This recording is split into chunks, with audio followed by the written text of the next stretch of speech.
Hi, this is Dennis Weiss for Eagle Communications. Welcome to Why Like Ike. We have a couple of fellas here from the museum and library to run us through. We have Matt Thompson, who we have learned today is a registrar here. We even now know what he does, right?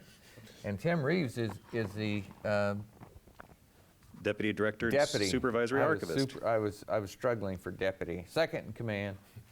Okay. Thank you. So, but we are going to talk about something that you brought up last time I was here. It's the top 10 list of Ike, and you quickly told me in an email there's about the top 23, 25, or 500, depending on how you wanted to look at it.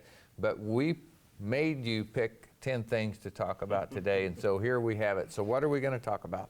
Well, there's an interesting backstory. Eisenhower often, when asked after his presidency, what were your greatest accomplishments, he would say, well, 8 years of peace and prosperity, and during the war years, the defeat of Adolf Hitler 11 months after landing on the European continent.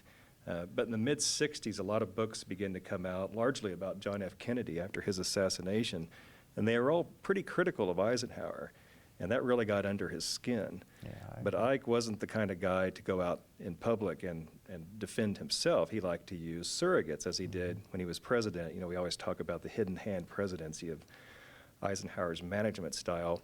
And so he put together a letter and a list of talking points that he gave to both friendly journalists and former administration officials, listing the accomplishments of his administration as he saw them. And yes, I referred to it as the top 10, but I think there were actually 23. And he probably could have gone on if he'd been in the mood. But it includes things like, of course, the interstate highway system, the first civil rights bills, passed since Reconstruction, ending the Korean War, adding Alaska and Hawaii, creating NASA, the St. Lawrence Seaway, and on and on and on. But there was a deliberate attempt by Ike to set the record straight in the mid-1960s. Well, I'd like to kind of start up there, I guess. I think it was a worthy endeavor to set the record straight. It seems, maybe when it's happening, maybe it seems like it's a personal thing to set his record straight, but really it's the record of our country. And setting it straight means getting history right. That's kind of important. That's right, and that ties in, of course, so closely to our mission here at the Library and Museum, is to make that material available to researchers so they can tell the most accurate and objective story.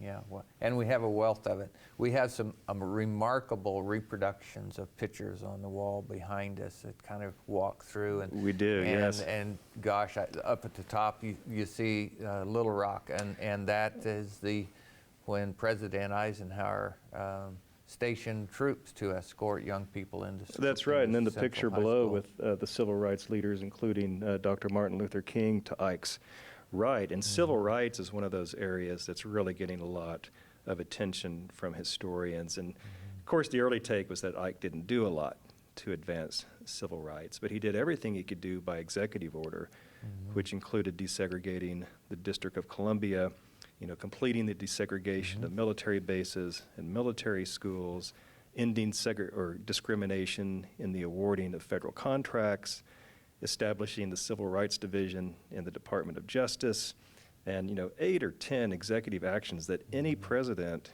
any of his predecessors could have taken, but didn't, and Eisenhower did, not to mention the 2 civil rights bills that he pushed through in 1957 and 1960, and then sending the 101st Airborne into Little Rock to enforce the order to desegregate the schools. It's very easy to speak of good things, but it's often hard to take action on good things. And Eisenhower proved that he was willing to speak into the public domain, use the bully pulpit of the presidency to speak into the civil rights issue, but he also acted, and he put legislation through. He used the power of his office to advance legislation, and he did the ultimate act of Commander-in-Chief of deploying troops in support of the rights of 10 students to walk up those stairs over there. That's exactly right. Yeah, amazing story. Okay, so what's next? Well, I was just looking behind us. Of course, we have a picture directly behind me of Ike walking with Queen Elizabeth, and this is at the grand opening of the St. Lawrence Seaway. And the St. Lawrence Seaway allows ocean or ships to enter in the Atlantic Ocean and go all the way to Duluth, Minnesota, across the Great Lakes. So it was really a big boom, particularly to Midwestern manufacturers and to Midwestern farmers as a way to get their items to market, international market, more efficiently. It had been in the plans for many years. Ike in 1954 was able to finally push it through to completion legislatively, and then it was opened in 1959, and Ike and Queen Elizabeth were there to cut the ribbon. I believe there's still an Eisenhower lock, or that's a popular place for Eisenhower Okay, fans Matt, to visit. we established that you know a lot about stuff, and there's some stuff on the table that represents the St. Lawrence Seaway, and I would have never guessed what stuff it is. Well, as you might imagine, looking at the little montage we have here, we have a outfit that was worn by Mrs. Eisenhower, who you can see, interestingly enough, standing behind her husband, who's opted to be standing next to Elizabeth. But this was what she wore for the opening of the St. Lawrence Seaway, which was in 1959, if I believe. And we have a number of other outfits that were worn by Mrs. Eisenhower. She was known for being very fashionable and accumulated a larger wardrobe than her husband did. And a number of those are on display currently in our permanent exhibits, and a number more of them are in storage. Well, how many black jackets does one man need? Yeah. 0 in my case. Yeah, okay. And then... But it's interesting to me, I'm sorry for interrupting you, is that women's clothing as an artifact has a historical significance to the St. Lawrence Seaway. Certainly. I wouldn't have put that together. Yeah, things all that by were myself. worn when meeting other important individuals or at historical events.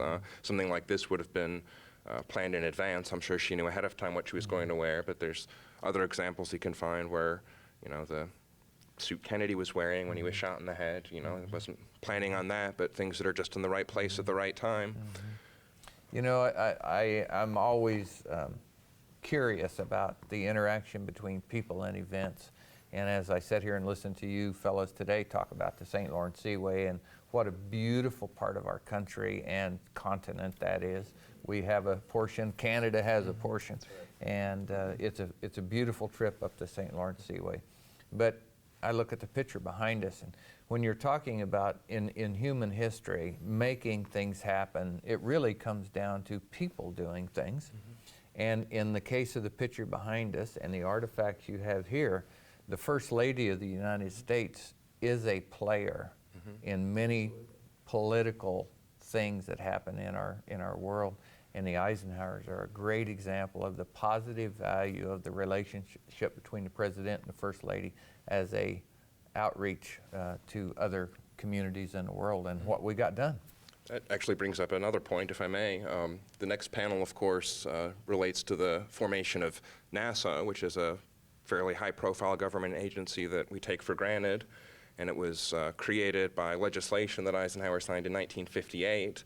And of course, the rationale at the time was that we wanted a civilian agency that could develop rockets and missiles, but it would still be nominally for peaceful purposes to compete with the Soviets.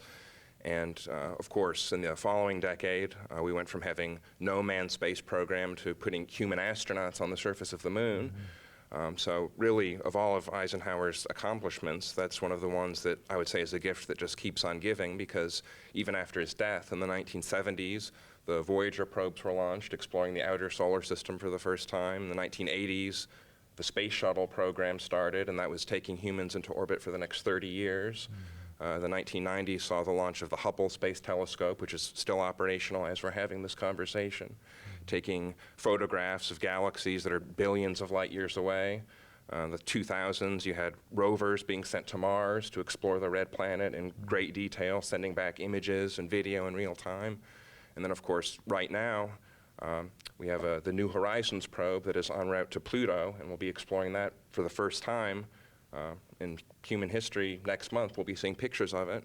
So the idea that one thing that Eisenhower did could have so many unintended consequences for science, diplomacy, working with other countries for peaceful purposes, not just militarizing and having an arms race, is really one of the most impressive and amazing things, I think, that came out of this period. Before we turned the camera on, we were looking at this panel behind me that you're just talking about, and there's a fellow standing there pointing at the rocket that many people wouldn't identify visually, and they may not understand who he is when we're about to tell him here. But that's Mr. von Braun. Correct. And he was the fellow who developed the V-1 rocket for Germany. Right. It's almost mind expanding to the point of can't contain the fact that in the transition from war to peace, one of the things we did is we captured a number of scientists and took them out of Germany. To be able to preserve the science, there had to be a compromise with the history itself of what they had done and who they had done it for. Wow, what a huge decision. Yeah, ironic, isn't it? Yeah. Now speak to that. Well, I mean, that's exactly right. I mean, here, just within months after that war ending, the friends and enemies, if you will, of the United States had already completely changed. We were in a completely different, security context, and all of Eisenhower's presidency took place within that Cold War context and drove a lot of those events. Atoms for Peace, Ike listed as another one of his accomplishments. Atoms for Peace was a speech that he made at the United Nations on December 8th, 1953, in which he proposed peaceful uses for nuclear technology, and not just atoms for war, but atoms for peace, and challenged the Soviet Union to contribute to an international pool of fissionable material, just so that the world's scientists could explore the possibilities.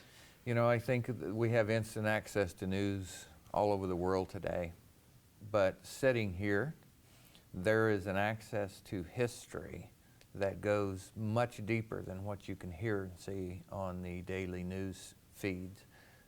This cartoon is from Evansville, Indiana Courier, and I read it closely, and there are 5 or 6 political statements here on this one cartoon that have a breadth of understanding that you wouldn't get in a month's worth of watching the news. That's right, and that's what we try to It's amazing. give to our students and other visitors. And in addition, of course, to the St. Lawrence Seaway and NASA, which were huge projects, Eisenhower oversaw the largest public works project in history, which one we're all familiar with, the Interstate Highway System. And that's an interesting story, too, because it has its roots so early in Ike's career. As you know, after World War I, he volunteered for the Transcontinental Motor Convoy, which drove from Washington, D.C. to San Francisco, California. And they averaged about 6 miles a day. And in many places, there weren't even roads for the vehicles. And so it really gave him an appreciation of how important a national road network was, not just for commerce and for everyday convenience, but also for, again, that Cold War context. You needed a good way to get people out of the big cities in case of a World War III. Right. So it served that defense purpose as well. Okay, we have several other artifacts in front of us that tie to the adding Alaska.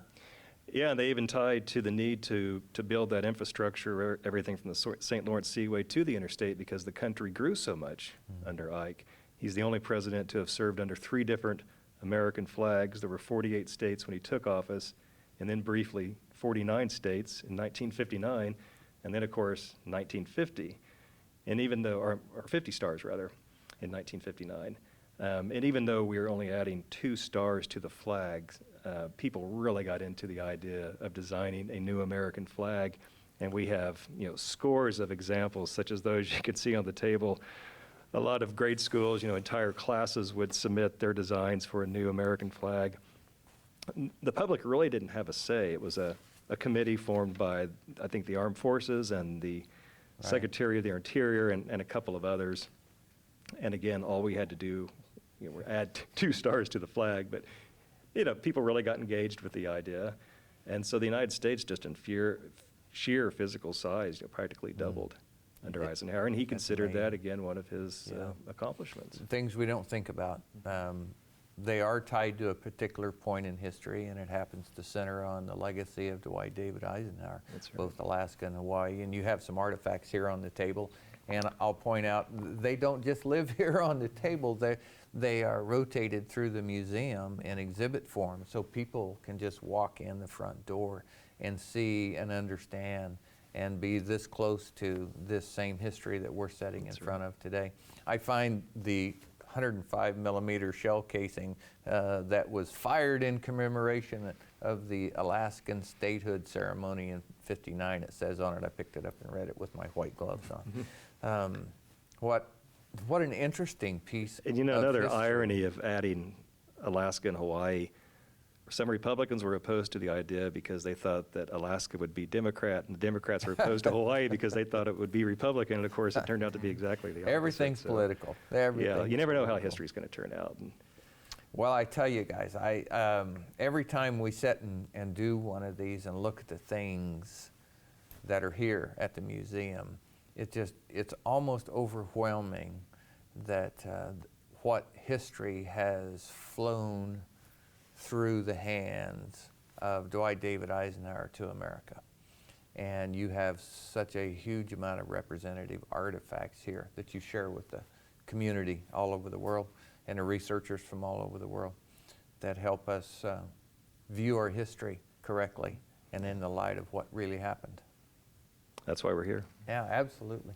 So as we wrap up,